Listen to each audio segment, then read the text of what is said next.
Bonjour à tous et bienvenue sur ma chaîne Ma vie dans le sud de la Thaïlande. Alors aujourd'hui c'est un épisode un peu spécial comme je vous disais, donc Bonjour, bonjour. voilà, Yana m'accompagne aujourd'hui. Alors comme je vous disais c'est un épisode un peu spécial, je risque de le mettre en deux parties parce qu'il risque d'être un peu long. Parce qu'on a quand même beaucoup de choses à dire, donc on va vous parler de Bangkok. Alors comment on s'est retrouvé à Bangkok? Tout d'abord, il a fallu rentrer en France parce que j'avais quitté la France pour la Thaïlande comme une sauvage. J'ai tout abandonné tel quel, appart, affaires, travail, voilà. J'ai juste disparu en Thaïlande. Du coup, on est rentré en France pour s'occuper de tout ça. Et une semaine avant notre retour, on a appris le décès du roi Rama IX. Et du coup, quand on est arrivé à Bangkok, on s'est retrouvé dans ce contexte. C'est vrai que le roi Rama IX est décédé le 13 octobre 2016. Donc ça a été un deuil national. Les Thaïlandais ont été endeuillés pendant plus d'un an. Donc c'était vraiment impressionnant parce que les gens s'habillaient en noir. C'est vrai que on a pu sentir, pour être venu avant, on a pu sentir comment dire, Ça a accentué ce deuil tout simplement. du coup on pouvait sentir le poids du deuil national dans tout le pays. Et c'était quelque chose de sacrément impressionnant. Oui, oui, oui, on y reviendra tout à l'heure. Du coup, moi, à ce moment-là, j'avais encore une amie qui vivait à Bangkok. Et du coup, on a créché chez elle, qui a pu nous faire partager du coup ses connaissances de la ville.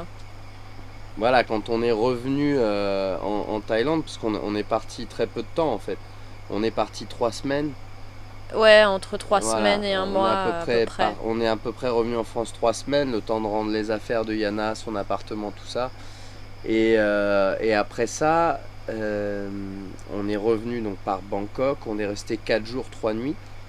Et on était donc hébergé chez ta copine dans un condo. Les condos, c'est des grands immeubles avec tout dedans. La piscine, la salle de fitness, la laverie, des distributeurs d'eau potable, des saunas, des hammams.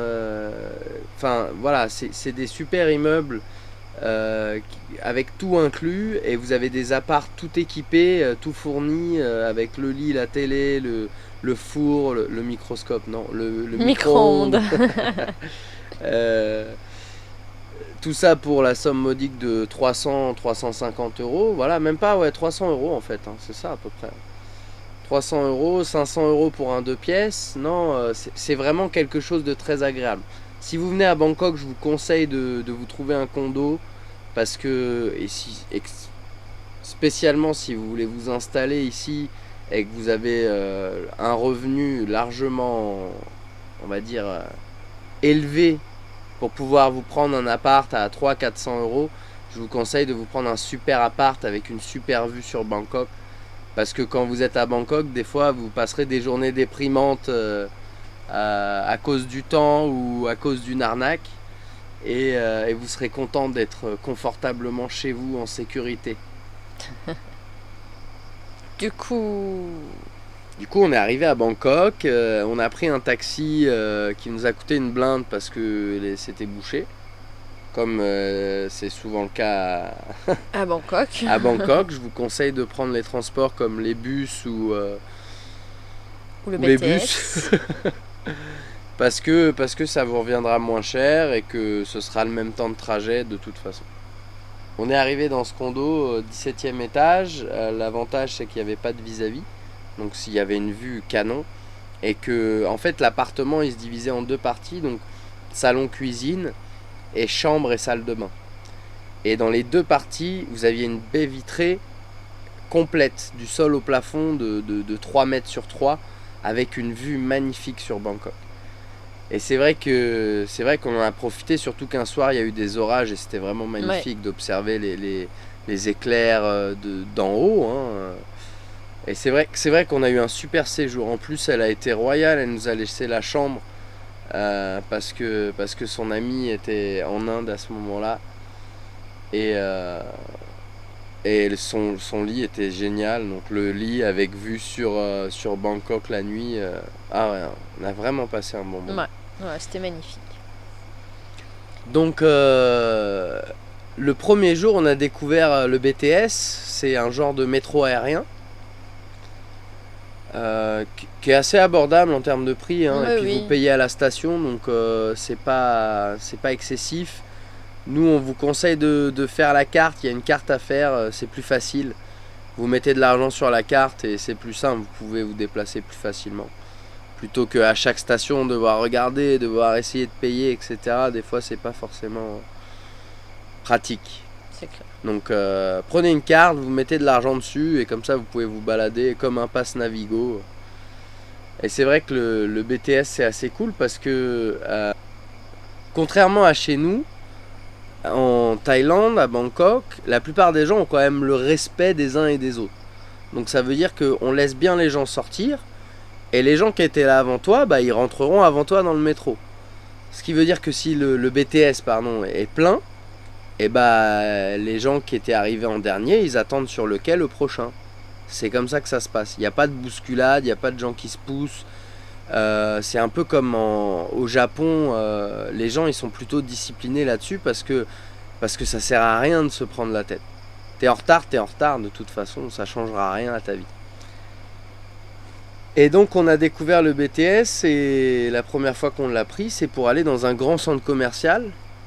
C'était un Tesco Lotus. Hein. Ah oui, oui, Voilà. tout à fait. Tesco Lotat, comme ils disent les Thaïs. Mais en fait, c'est Tesco Lotus, c'est une marque malaisienne de grande surface, un peu comme Leclerc, Carrefour, Auchan, voilà, ce genre de choses.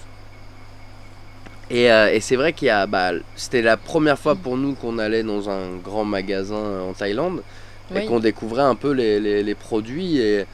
Et on a été surpris du prix de l'huile de coco. 120 bahts. Enfin, oui, c'est vrai, je sais plus, comparativement à la 2,60 France, oui. 2,60 € la bouteille d'un litre d'huile de coconut. Alors qu'en France, ça va être 10-15 euros. Alors, à prendre avec des pincettes, on n'est plus en France depuis 5 ans. Donc Ça a peut-être un peu en plus, ça a peut-être augmenté depuis. Ou peut-être. On est peut-être passé à 30 € la bouteille et n'hésitez pas à nous en commander, on vous en enverra. En échange de saucissons et de fromage. Ouais, de tout ce que vous pouvez envoyer, hein. Faites-vous plaisir. Si vous voulez, je vous envoie mon adresse et voilà, sponsorisez-moi avec du vin et du saucisson, on sera les plus heureux du monde. Et donc, on a pris de quoi manger et on a fait à manger pour son ami. Et le lendemain matin, donc bon rythme, on se lève tôt avec son amie puisqu'elle allait bosser à ce moment-là. Mais oui, tout à fait. Donc on s'est levé à peu près à 6h, 6h30, c'est ça ? Oui, parce qu'on a suivi sa routine, du coup, on est allé au sport. On est descendu d'abord. au fitness, voilà, on a fait presque 1 heure de session de sport. Ensuite, piscine, hein, session natation et relaxation. On est remonté et pendant qu'elle a pris sa douche et qu'elle se préparait pour aller au travail, nous on a préparé à manger. C'est ça. Donc du coup j'ai cuisiné, j'ai fait des œufs et de la salade.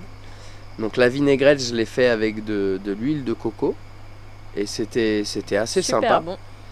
Et les œufs pareil, je les ai cuits avec de l'huile de coco et c'était pareil, c'était assez sympa. Je vous conseille d'essayer, c'est surtout super bon pour la santé, c'est une des meilleures huiles végétales que vous pouvez utiliser pour la cuisson. Promis, on n'est pas sponsorisé par qui que ce soit. Ah bah non, hein, j'ai pas cité de marque. Non mais tu viens d'en faire. C'est vrai. Tu viens d'en faire l'éloge. Je fais un peu de pub, mais c'est vrai que voilà, l'huile de coco, c'est un produit naturel et très bénéfique pour la santé. Tout exactement. à fait. Et donc du coup. Ce jour-là, on s'est dit, nous, on va visiter Bangkok. Donc, ce qu'on s'est dit, c'est qu'on voulait aller visiter le zoo. Parce qu'on savait que comme le roi était décédé, beaucoup d'endroits étaient fermés. Des temples n'étaient pas accessibles et le palais était fermé. Voilà, en fait, on s'est rendu compte qu'on pouvait pas... On ne pouvait pas profiter comme habituellement. Et du coup, il y avait un temple d'ouvert.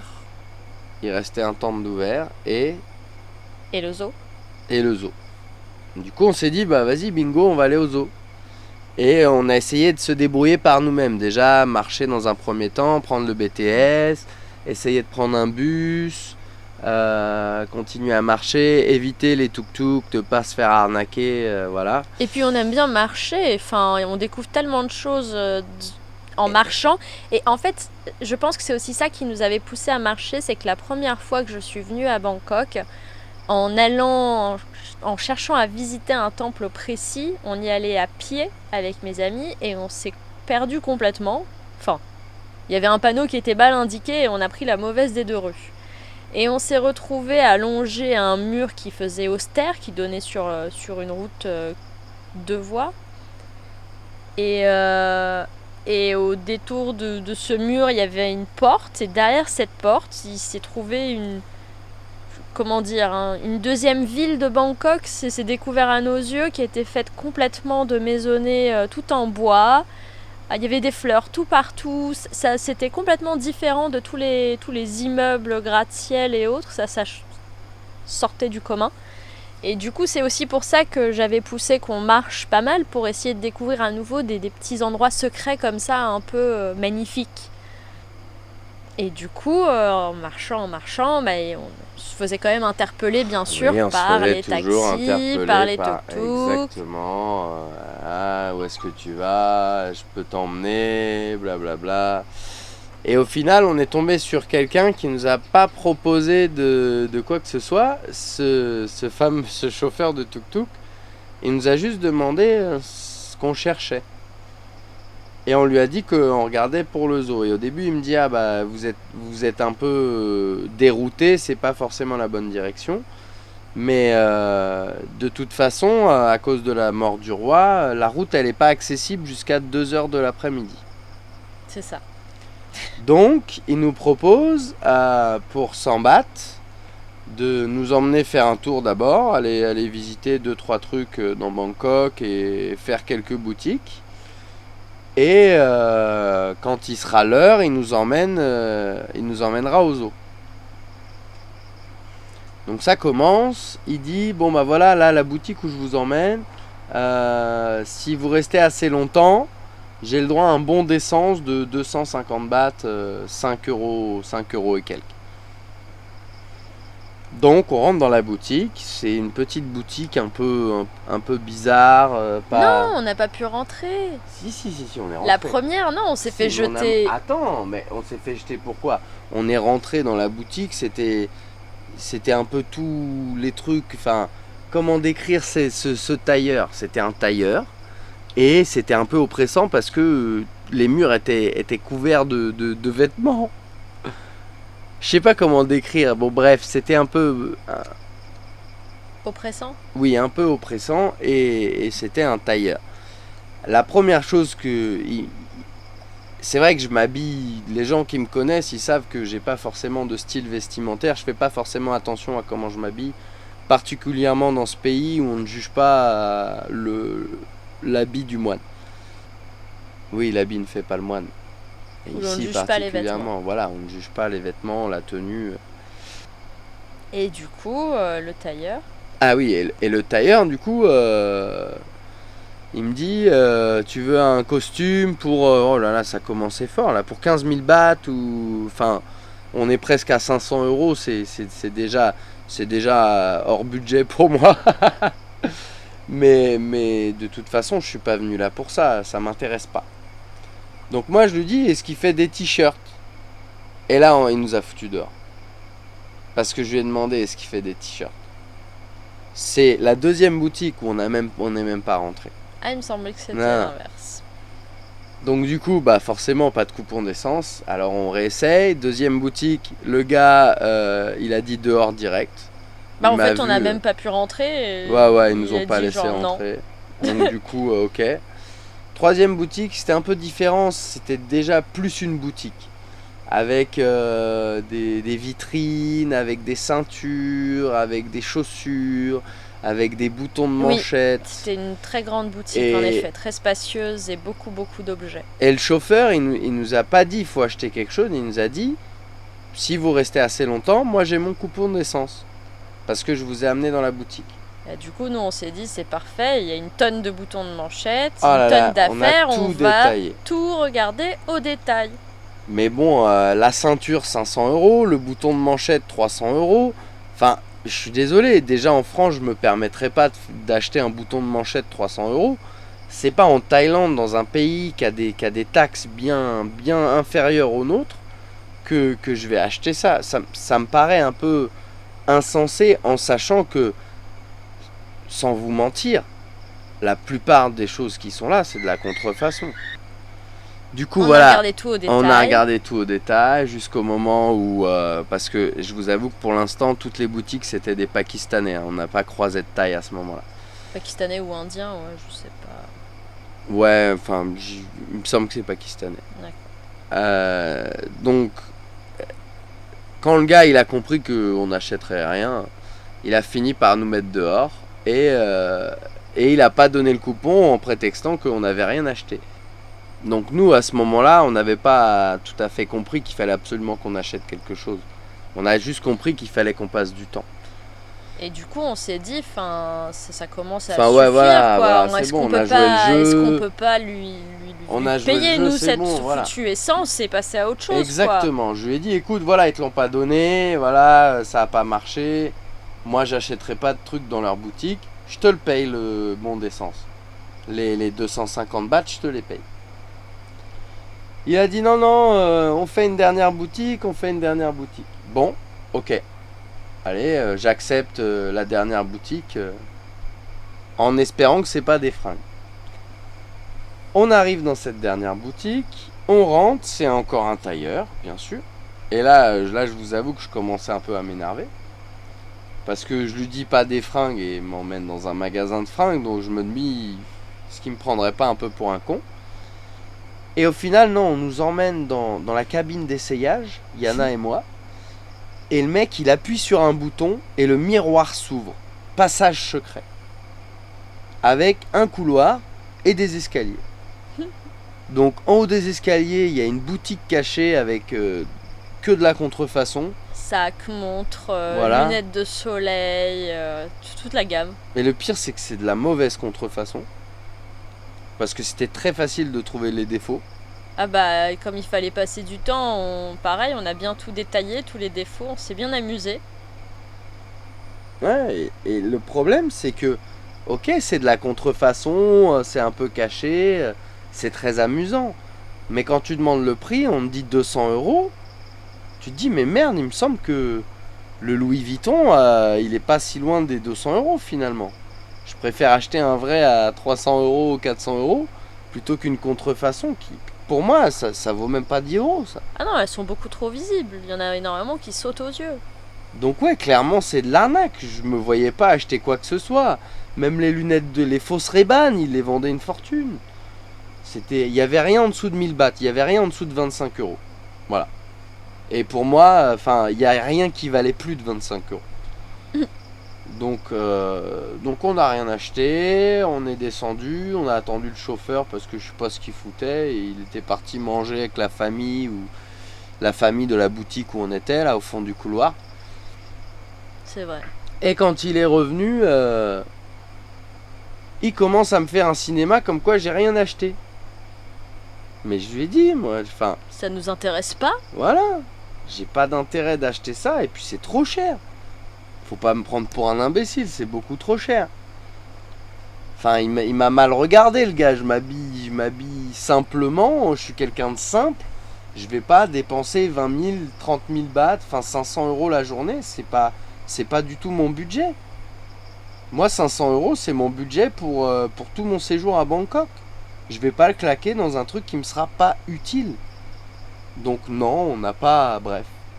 Et il a commencé un peu à monter le ton en disant que ouais, machin, bref, ceci, cela. Et je lui dis, vas-y, c'est bon, ça me saoule, il est presque 2h, emmène-moi au zoo.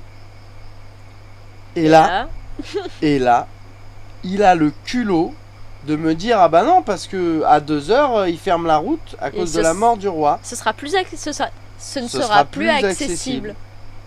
Alors que moi, je lui ai dit, attends, tu m'as dit que on pouvait faire les boutiques avant 2 heures parce que c'était pas accessible. Et maintenant, tu me dis que c'est plus accessible. Waouh, waouh, c'est quoi l'arnaque? Et là, je commence à m'énerver, à monter le ton, à parler fort avec Yana, à dire que je vais appeler la police de toute façon. Son visage a changé du tout au tout.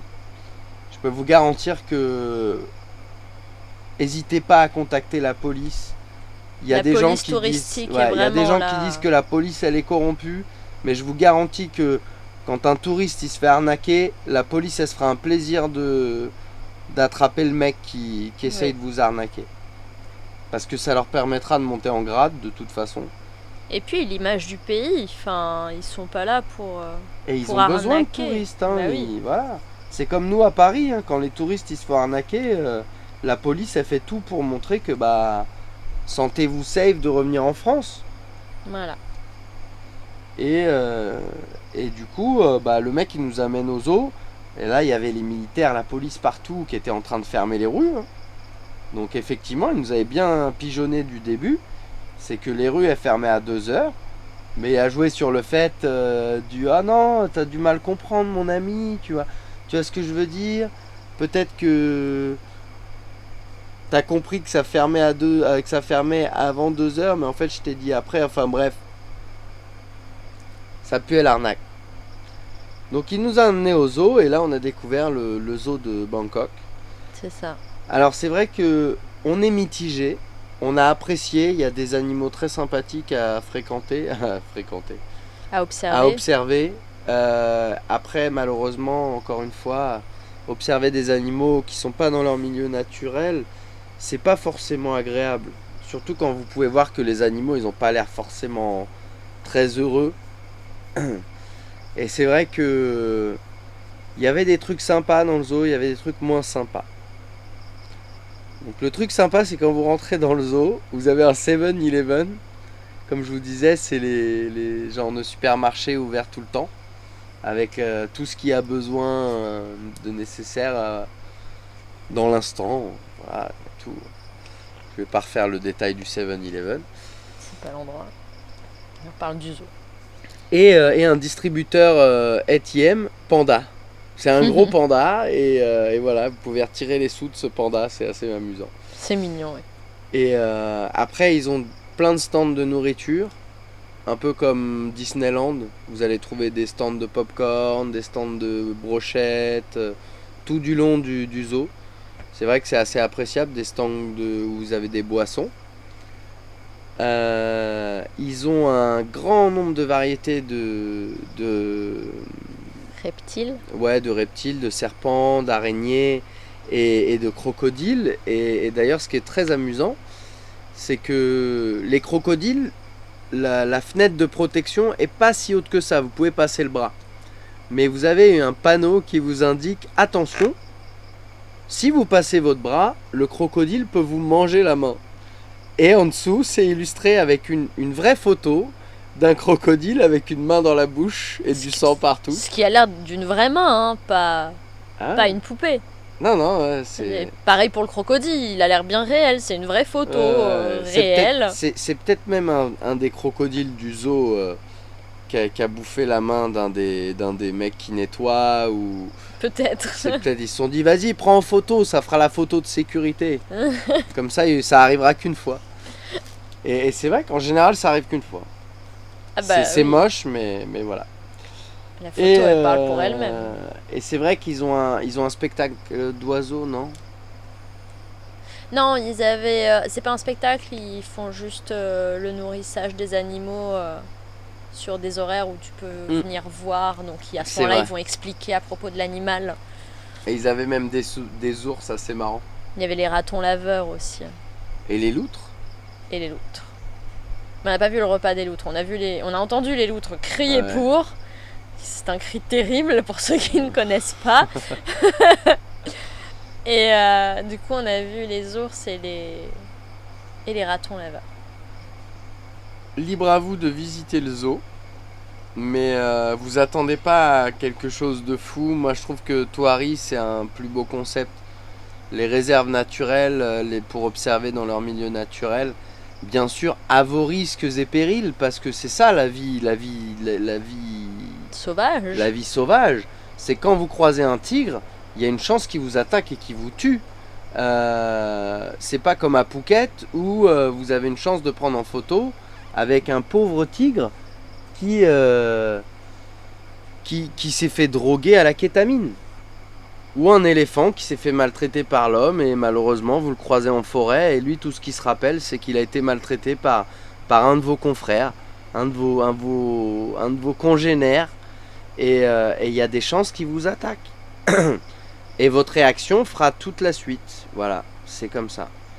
Et la vie, elle est comme ça, malheureusement. La vie sauvage, elle est parfois cruelle et difficile. C'est pour ça que nous, en tant qu'êtres humains, on devrait savoir dépasser ça et faire en sorte de l'équilibrer le plus possible. De ne pas laisser les gens mourir chez eux sous prétexte de faire de l'argent ou quoi que ce soit. T'es toujours sur le zoo là? Ce sera le mot de la fin pour la partie 1. Merci de nous avoir écoutés.